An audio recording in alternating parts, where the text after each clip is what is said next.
alikuwa na hiyo mko na vinyasa. Mwalimu anaanza mmoja pande ile, mwingine anaanza pande ile, wanapitana katikati. Tukichapwa si ati ni kupembelezwa, tukichapwa. Wanjiku na kuambia na mwisho ile njembe ilitoka tu kwa hawa wetu tulikuwa tumepiga magoti. Kumbe ni mtoto alikuwa ameficha. Je, kama tungechapwa jembe au huyu mzazi ingepatikana? Haigepatikana. Kwa hiyo kumaanisha si sahihi ile kitu tunalea nyoka, na wakati itakuja kugundua hiyo ni nyoka itakuuma wewe mzazi. Wewe serikali itakuuma. Inakuuma kwa nini? Sahihi mnasema kuna jensi. Kuna jensi. Si ndio maana unaona watoto wanatokea hivi. Ndio maana unaona watoto wako na vituko hivi.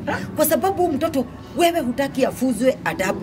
Hutaki mtoto aonyeshwe njia yenye inastahili. Ndio maana unaona ati ni kama hapo zamani kunatokezea vikundi tu hivi. Na kama serikali haingeinuka Mungeke ingetawala watu. Kweli hapo hata wanaweza pigiwa makofi sababu hiyo kitu ingeleta shida sana. Maana unaona ati kuna Mungeke, kuna serikali, siji kuna nini ingine, yani vikundi tofauti. Na kama serikali haingekuwa na nguvu, sasa Mungeke nafikiri ingekuwa imekalia kiti. Na serikali ikainuka tu mara moja, ikakomesha hiki kitu.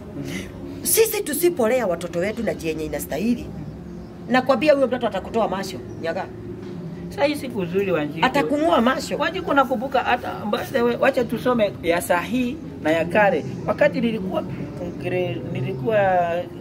haikuwa grade siku hiyo wakati. Tulikuwa standard 6 Wanjiku. Kuna watoto wa familia fulani sitaki kusema hapa. Kuna mtoto alikuwa anakuchapa na anaenda. Lakini siku moja alikuja yule mtaka alichokosha mtoto mmoja, akaenda akaambia mwalimu. Mwalimu alimtandika. Kumtandika hivi akaenda akaambia mzazi. Kuambia mzazi alikuja na kipanga shuleni. Mzazi alikuja na kipanga. Nilikuwa na standard 7. Alikuja na kipanga. Hako wapi huyo mwalimu? Hata anajifanya huku ni yeye kusema, anachapa mtoto wangu bila kusema. Naye kwa bahati mzuri ya Mwenyezi Mungu, kumbe headmaster alikuwa. Headmaster akasikia akiwa ofisi. Kusikia akiwa ofisi alitoka. Kutoka kumbe naye yule mwalimu bado alikuwa unajua kule kulikuwa na ofisi ya mwalimu mkuu na ofisi ya walimu wote. Hivyo ndivyo kulikuwa na ofisi ya headmaster, ya deputy na ya tisha mkubwa, sasa na ya walimu. Sasa mwalimu bahati mzuri alikuwa kwa ofisi hii yao. Sasa vile mwalimu aliona kile kipanga alikuja nayo, waliforcewa kufunga mlango na waweka koji yetu.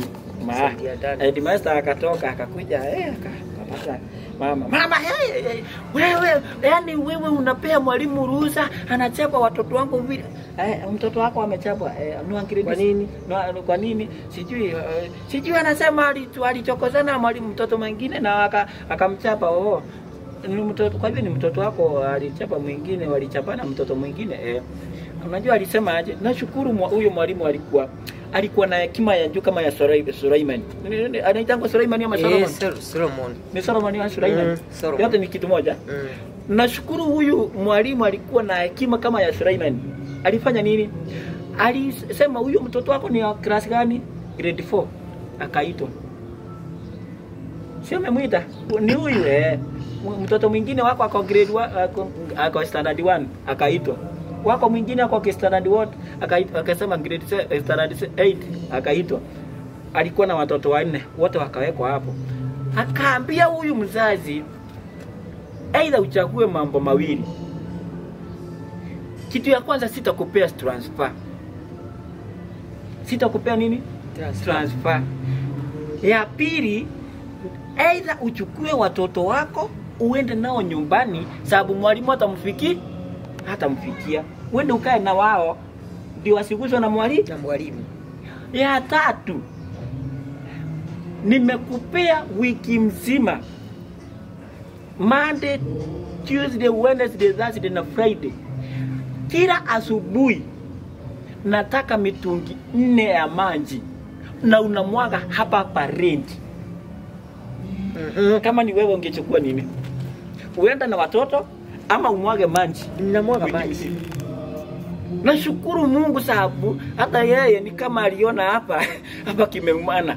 Ili ukali alikuwa nayo ikamuondoka. Na kuambia mpaka watoto wake wote wajiko tukamaliza. Hakuna mtoto angeguza mtoto mwingine sababu akifika nyumbani anachapwa na mama yake. Angekuja hata angekuja ile ukali alikuwa nayo kuja shuleni hakamaliza. Sababu wiki mzima na si ati anamwagilia mahindi Wajiko ati kimea tutakula ni nyasi. Amwagilie nyasi. Hapo hakukuwa na nyasi sababu ni mahali tulikuwa tumekanyanga